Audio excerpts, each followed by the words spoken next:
Grandpa Bill, story time with Grandpa Bill. It's Grandpa Bill's story time.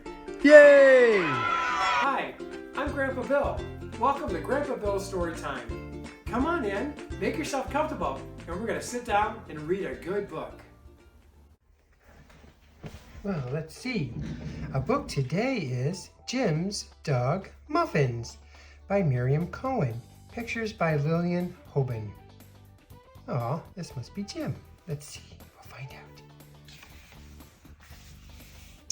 out. Let's see. Jim's dog got killed by the garbage truck. Oh no, it was all squashed. Jim's not coming to school today. Danny was telling everybody about it. How sad. Did Jim cry? Paul asked.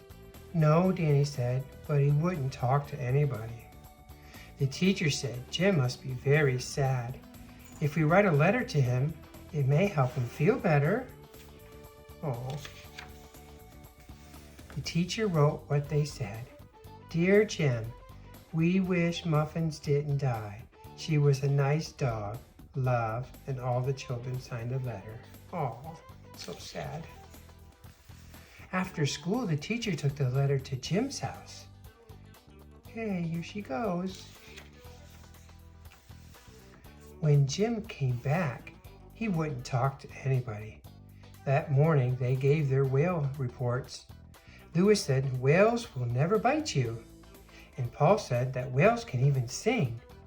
But Jim wasn't listening. He was thinking about muffins. Oh, it's sad to lose a pet, isn't it? Have you ever lost a pet?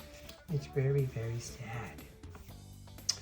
The homemaking teacher came in with bags of carrots, onions, parsley, and potatoes. We're going to cook vegetable soup today. She showed them how to cut up everything into small pieces. Anna Marie said Danny is throwing big pieces in. Everybody was waiting for the soup to be cooked, except Jim. He was looking out the window. Oh, poor Jim. When the soup was ready, they invited the principal to have lunch with them. They sat down at the table, and the principal and the teacher started to eat. Oh, this is so good, they said. But Danny said, there's something in here. What is this? Yuck, parsley. And he began to take every piece of parsley out of his soup. By the time he got it all out, lunch was over. Oh boy.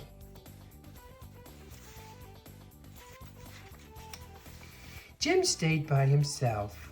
If anybody came near, he put his hands on his ears.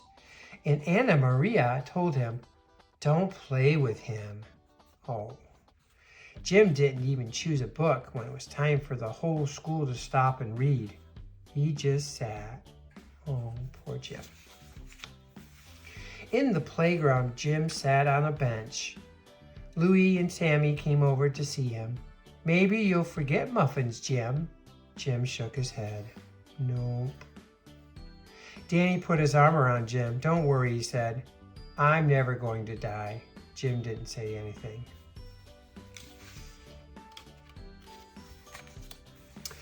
Anna Maria sat down on the bench next to Jim. It doesn't do any good to be sad, she said. Jim yelled, shut up! Get away! And he pushed Anna Maria off the bench. Oh.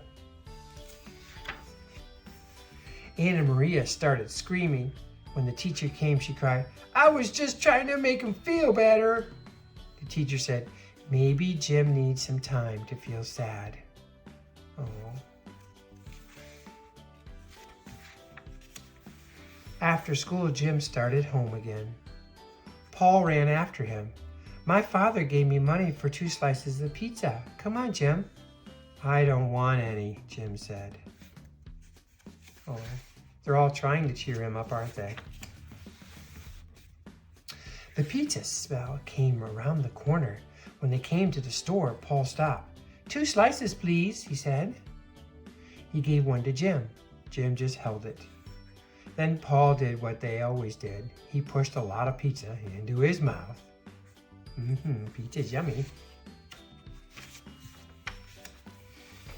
Jim looked at Paul. He took one bite. Then he began pushing pizza in. They began to laugh. They laughed and they laughed. Jim said, "Remember how I used to give Muffins the crust?"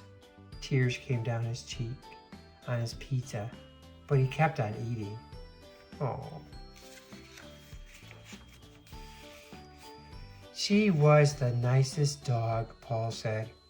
"Yes," said Jim, and they walked home together. Aw. You see, that's what friends do. Sometimes very sad things happen, and we need to be there for each other. But sometimes the person just needs time to what we call grieve, which means like to feel sad, because it takes time to try to get over the sadness when someone dies, whether it's a dog or even a person. So it's very nice to just be understanding and to be close to the person and to be friendly, like his friend was, Paul. So this is a really good story about something that's sad, but always remember, just be kind to the person who's going through sadness and give them time and space to figure it all out. So thank you for sharing this book with me today. Come back again for more stories with Grandpa Bill. Goodbye.